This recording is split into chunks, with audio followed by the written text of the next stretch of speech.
everybody. How's it going? BZM here. Welcome back to Dear Edwin. Let's see if we can figure out.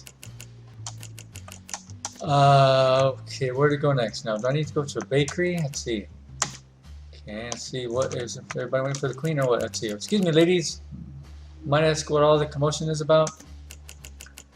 You wait your turn like everybody else.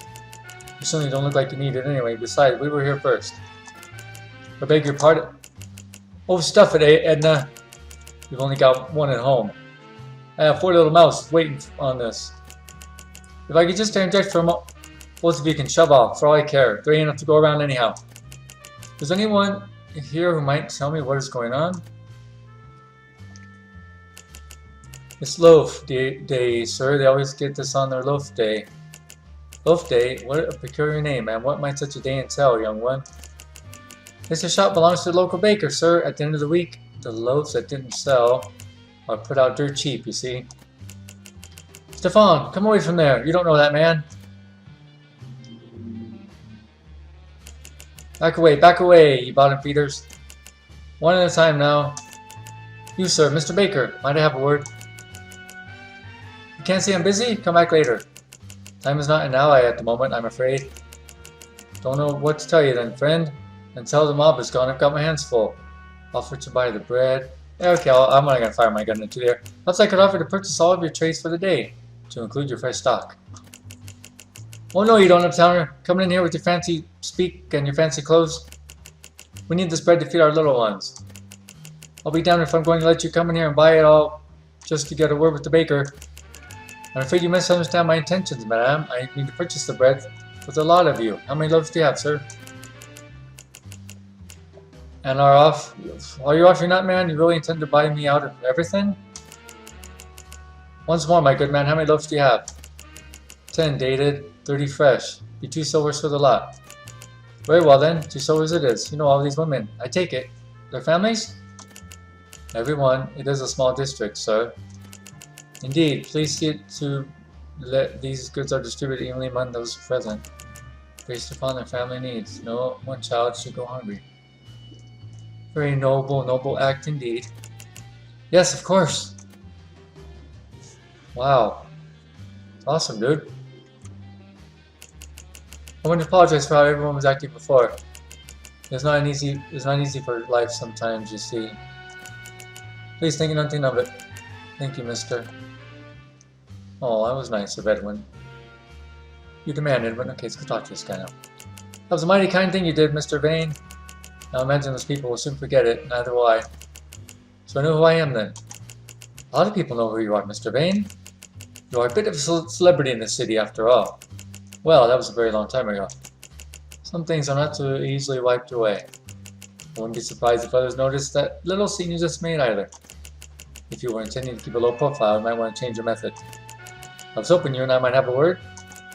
Well, you did just free up my day. What would you like to know? Has anyone come around here recently, asking questions or generally poking about? Well, yes, actually. There was a sprig of a girl who came around my shop some days ago. Some days past. I can't freaking talk today, read this dialogue, sorry. I didn't buy anything, just asked one question and left. What did she ask you? Well, it wasn't always a baker, you see. Wife and me got into it, to my ending regret.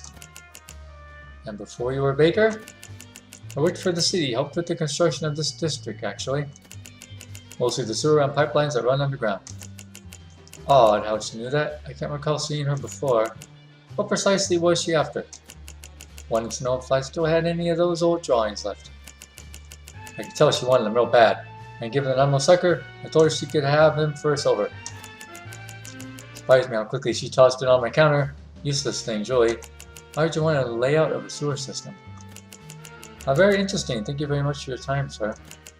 No problem. Take care of yourself out there. Word is bound to get out about what you did.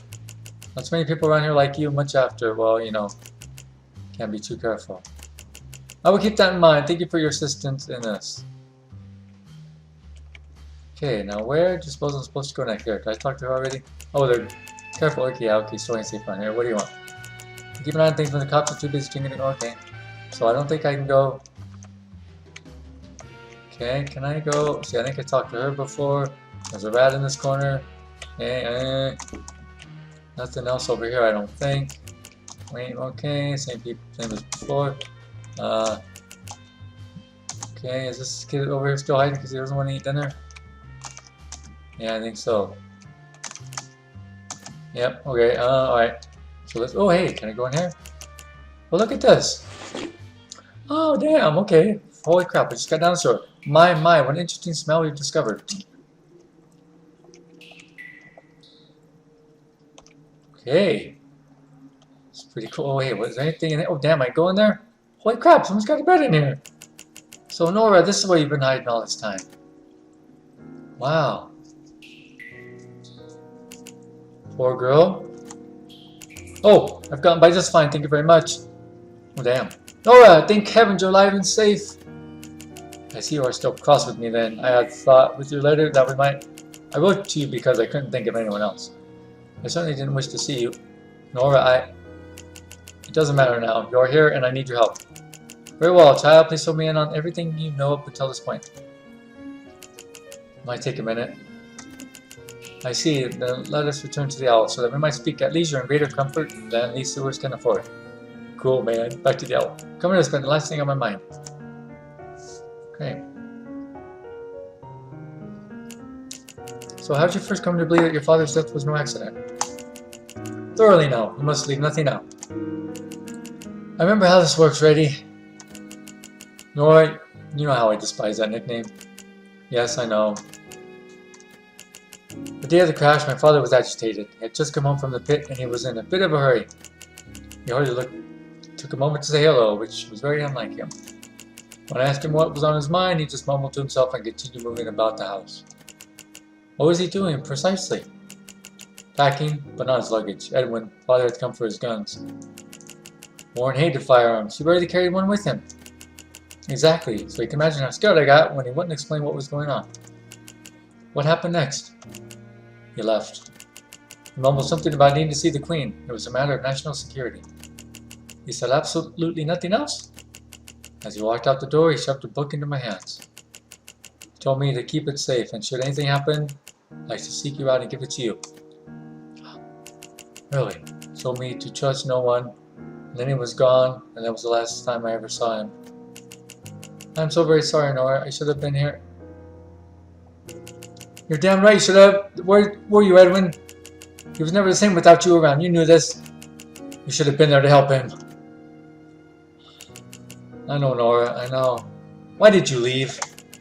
I wish I had an answer that would make sense to you, or to myself for that matter. I just couldn't do it anymore. When Warren and I arrested the governor of this district, it was a proud moment for the Inquisition. It was a case we had been working on for a very long time, but the man was crafty and excelled in covering his tracks. I remember that case. It made the paper. But what made you quit so suddenly? I later learned that this district had been suffering for quite some time, but not due to the mismanagement and carefree nature of the local police as we had imagined. The pit suffered from a lack of attention from its own government. It was a place we sent people to be forgotten, where the blighted and diseased of our world could be hidden in shadows. The governor had been trying to make things right, but no one would hear his plea. So he was using the money he stole to help the people? Indeed he was, and I was at a loss. For the first time in my life, the hard line between right and wrong, moral and immoral, had begun to blur. I began to question if what I had done was truly the right thing, and I received no comfort from the Inquisition. It occurred to me that when we had become part of the problem. From our lofty pillar of righteousness, we had passed judgment on the very people we had sworn to protect. So that was it? You had a moment of weakness and conscience and chose to abandon everyone and everything? Do you even realize how privileged that sounds? I beg your pardon? My father always told me that you had one of the most brilliant minds he had ever seen. He said there was no case Edwin Vayne couldn't solve. He prided himself that he could keep up with you. Don't you understand? My father died in your shadow and loved every waking moment of it. When you left, he fell even deeper into his work. He was a great detective, Edwin. One of the best. But he was not you. He did not have your natural talent. And you should have been here to catch what he could not see. Nora, have you found yourself yet, Edwin? Have you finished with this vision quest? because I need to find out who did this to my father. And I won't accept anything less than your very best. My father deserves it, I deserve it. Indeed, show me the notebook. These are Warren's case notes. I was told him to use a separate book for each case. He was quite stubborn in that regard. Most of this will not be entirely useful here. Ah, here we are, the last entries in the journal. I can only make sense of a few things in here. I looked into what I could, but some of it just lost me. Warren had a habit of writing everything in possible shorthand that did not make much sense to anyone else. It took me some time to piece together his methods. The first entry describes a young handmaiden he met by chance at the local pub. Couldn't have been more than 25, and her name was Clarice. She was drunk and complaining over her husband's lack of desire to have children. That part I understood. He remembered her saying that she wanted to glow like the Queen did when she was pregnant, which struck him as odd. As well it should. The Queen only had one son, who was nearly 20 himself. A girlish would not have been able to remember any particular disposition of the Queen during her pregnancy with the Prince. How very interesting. Warren apparently began to press the girl about what she meant by that.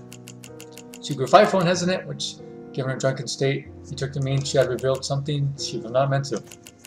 She apologized repeatedly and stumbled quite quickly out into the night. Warren followed, but she was gone. The girl ended up dead the very same night. I've been investigating that case. It was ruled a suicide, but I didn't buy that. I don't think Dad did either. The Royal Guard had also gotten involved, and I still don't really know why. Were they the ones that have been following you? Yes, at first I didn't think anything of it. I was being careful, just like you both taught me. But I just kept getting this feeling of being watched. There were more and more and more of them about the place, and I felt them closing in on me. I just began to have to start asking questions about Clarice. It did, and that's when I went into hiding in the sewer. It's been too risky to stay here. I haven't even had the chance to investigate the scene of her supposed suicide.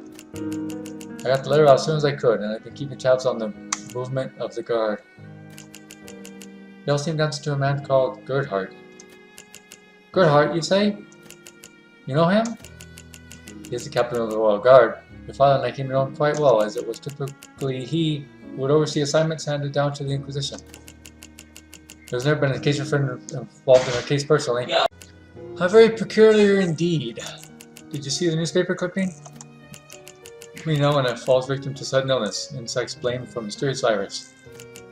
Yes, I remember this. She had just returned from a trade agreement with Proverbians when she fell sick. They blamed a strain of insect that had tagged along from her travels. This went on for quite a while, as I recall.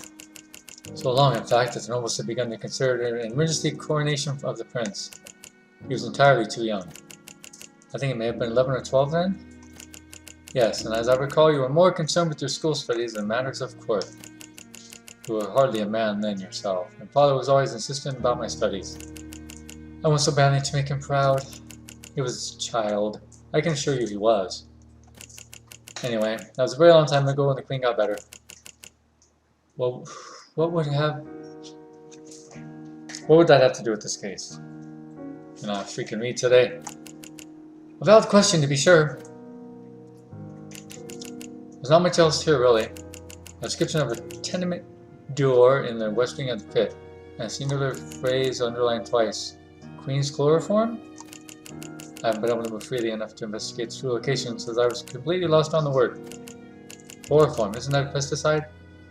What would the Queen want with pesticides? That was in its original intention, yes. However, you saw something then?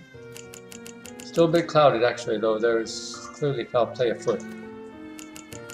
I believe that your father stumbled into a conspiracy of sorts.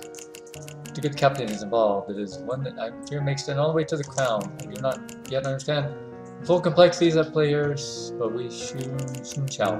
I believe we scored a scene of this our handmaid's death. We should then pay a visit to the location described in Warren's notes, and finally, I should like to visit an apothecary. What?